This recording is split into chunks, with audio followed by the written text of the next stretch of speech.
This video isn't affiliated with Harman Photo in any way, but there is a sponsor, and that is Squarespace. Well, well, well. Look what the cat dragged in. Harman Photo has went ahead and released Phoenix 200, their brand new color film stock, in the 120 format. And I originally had this long drawn-out video planned for the release of Phoenix 200 in 120. But after getting my results back and posting some of the photos on Instagram and Reddit and reading people's comments, I quickly realized that I don't think this film being released in this format warrants a big 20-25 minute video, because it's the exact same film stock we saw in 35mm, just in 120. And when you shoot this stuff in 120, you can just expect to gain the additional qualities that come with upgrading from 35mm to medium format. However, there are some things that I think are worth reiterating after I shot this stuff for a second time, this time in medium format on my 6x7 cameras. One of which being just how insane the difference is between lab scanning and home scanning Phoenix 200, and then the appreciation I do have for what Harman Photo is attempting to do with Phoenix 200.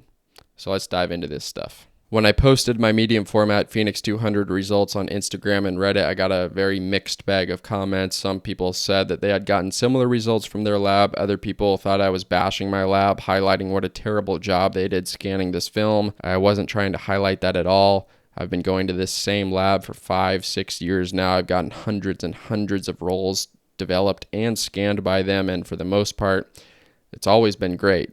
The results that I've gotten from Portra 400, Gold, Ektar, Fuji films, they've all been completely normal. I still prefer to home scan my stuff the majority of the time because I'm able to retain a little bit more information, especially in the highlights. And I generally like the colors I get out of my Sony a7 IV and Negative Lab Pro.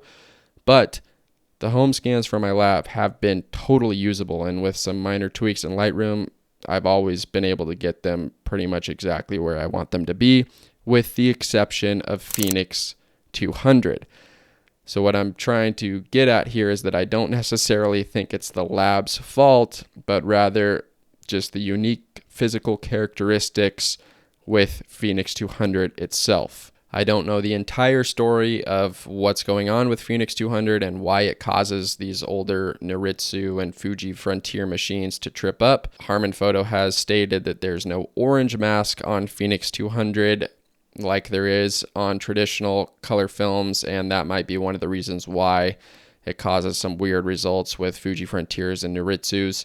And they've actually gone ahead and created a scanning guideline sheet in partnership with some other labs, and through using this sheet you can apparently achieve better results on Noritsus and Fuji Frontiers. I sent my lab this exact sheet before they scanned my film, and while they were scanning my film, they actually gave me a call and said, "Hey, Brae, you should come in and check this out because we're doing exactly what this sheet says that we should do on our Noritsu 1800, and we're still not getting desirable results." So I actually went into my lab and watched Joe, the owner, scan my film, make the adjustments that were recommended on this scanning guideline sheet, and I saw just how odd the results were on my photos. Now, I did have someone comment on my Reddit post, and they said if you scan these negatives with the Noritsu 1800 on the positive channel and then later convert the images in Photoshop,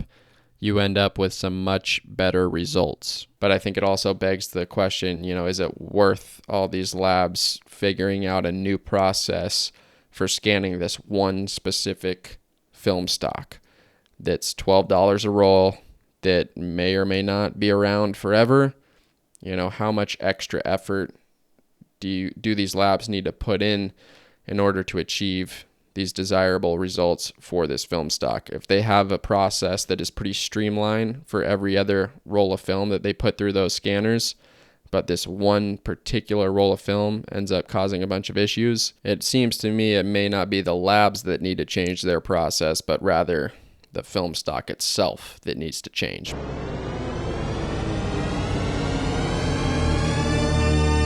But that's just my own opinion, and I definitely could be wrong about that. When I home scanned my 35mm Phoenix 200 rolls, I saw a massive difference in quality compared to the lab scans, and that's the same case for Phoenix 200 in 120, maybe even amplified.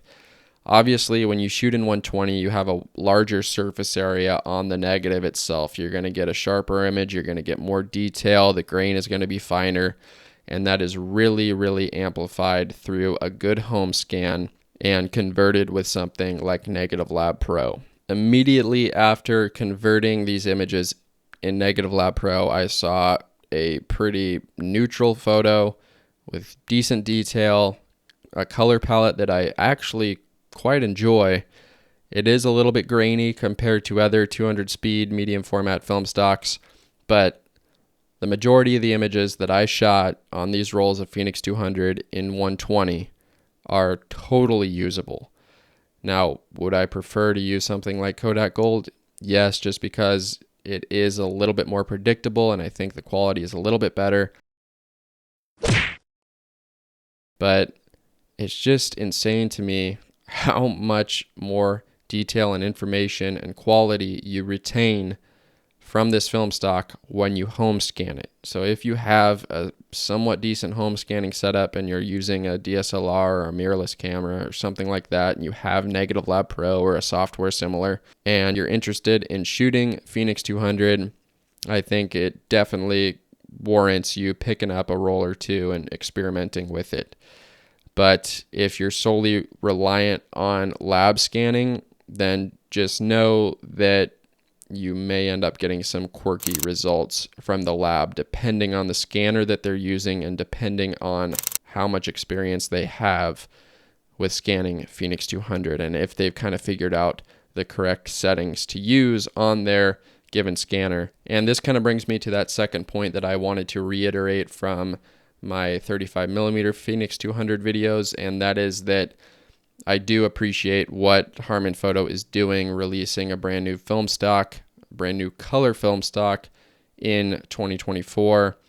I don't even know, what kind of infrastructure goes into creating a brand new film stock, but I'm sure it's pretty intensive and I'm sure it's not the most affordable thing in the world to do.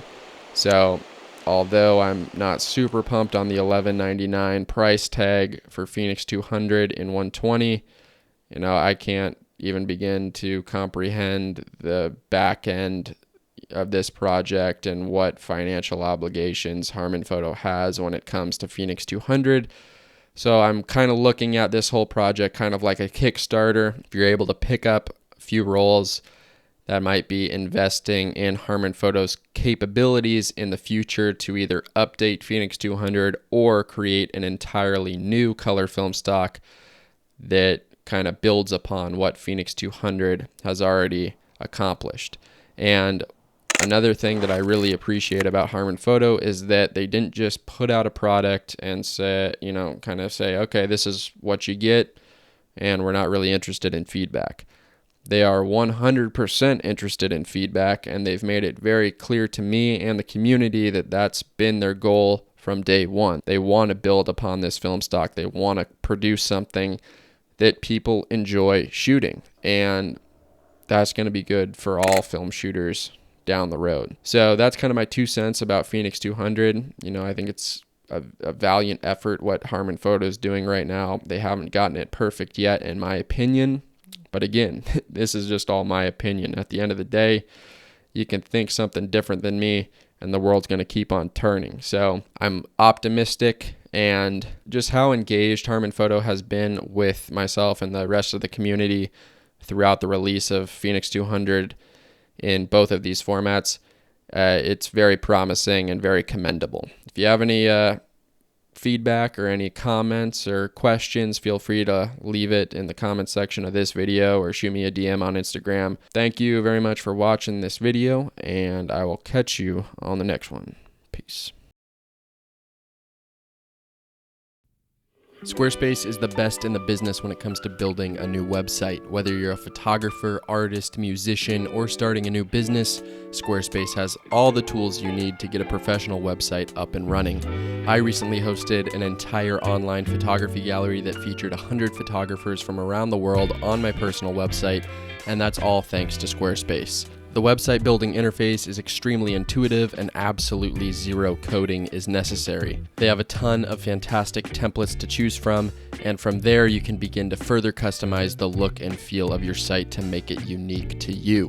On top of that, they have great e-commerce tools that let you keep track of orders, inventory, customers, offer memberships, and more. And with fantastic customer service, you're always in the clear if you ever need help along the way. If you'd like to receive 10% off your first purchase of a website or domain, head over to squarespace.com/Brae or use code Brae at checkout to do so.